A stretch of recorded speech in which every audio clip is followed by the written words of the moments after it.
is my first overseas engagement in 2025. My attendance at the World Government Summit in Dubai signals the growing importance of our diplomatic relations with the Gulf countries, in particular with the United Arab Emirates and Saudi Arabia.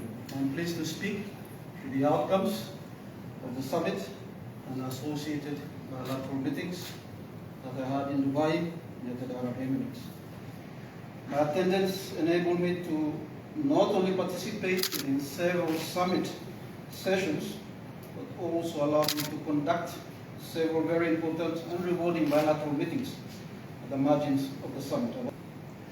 The World Government Summit was established in 2013 by the government of the United Arab Emirates. The WGS provides a platform where world leaders convene to discuss, strategize, and seek solutions to address global issues and challenges and undertake transformational reforms aimed at achieving sustainable development progress and prosperity for all countries. This year, 2025, was the 3rd edition of the summit.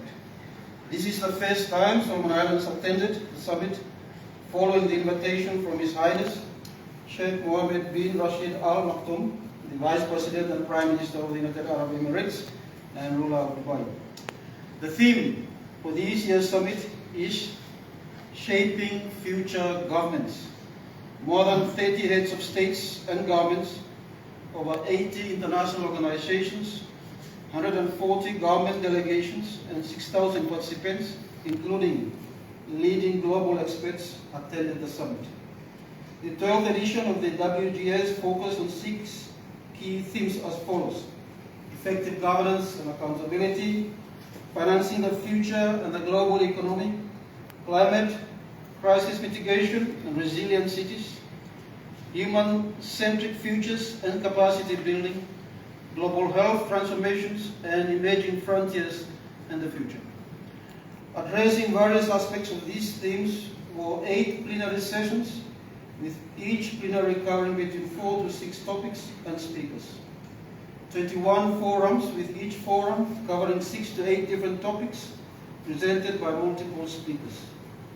More than 40 roundtable sessions and multiple dialogue sessions.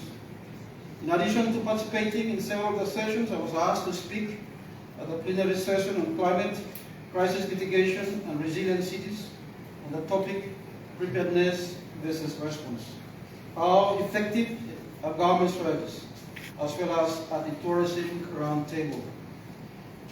In my statement on climate change, I highlighted the following points: that our location in the Southwest Pacific predisposes us to hydro, meteorological and geological hazards and disasters.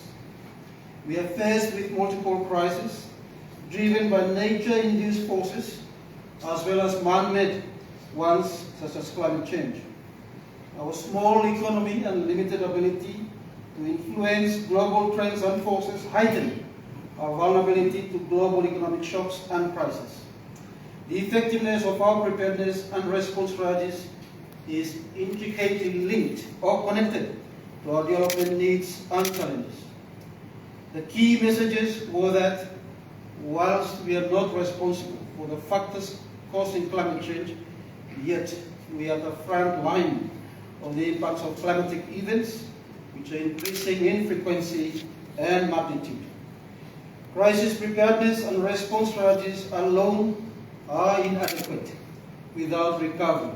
For example, rebuilding of infrastructure, more often we have to take out loans, and these perpetuate the impacts of crisis efforts.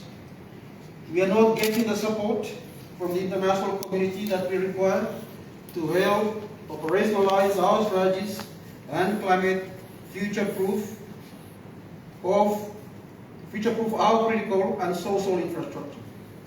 It is very difficult for small island developing states to access funds from global financing mechanisms such as the Green Climate Fund.